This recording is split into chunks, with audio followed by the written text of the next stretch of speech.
Voici le passage le plus hallucinant du dossier.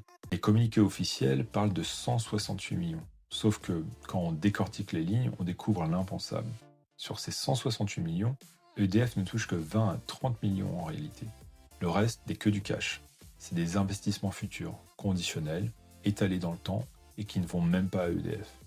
Donc EDF, entreprise 100% publique, vend une pépite stratégique positionnée sur des technologies critiques pour la valeur d'un rond-point.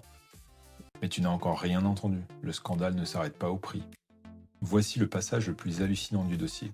Dans les clauses négociées entre EDF et Marathon, il existe une disposition secrète révélée plus tard qui stipule que EDF n'a plus le droit pendant 2 ans de faire de la moindre activité de calcul haute performance. Pas de cloud, pas d'IA, pas de minage, pas de service HPC, rien.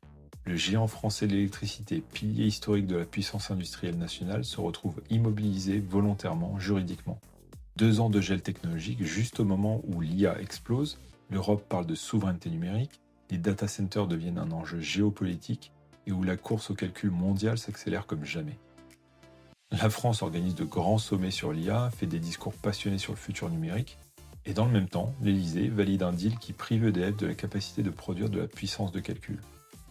Pendant que les Américains accélèrent, pendant que la Chine construit des supercalculateurs par dizaines, la France reste clouée au sol volontairement. Mais pourquoi bloquer EDF? Qui gagne à empêcher la France d'exploiter ses surplus électriques?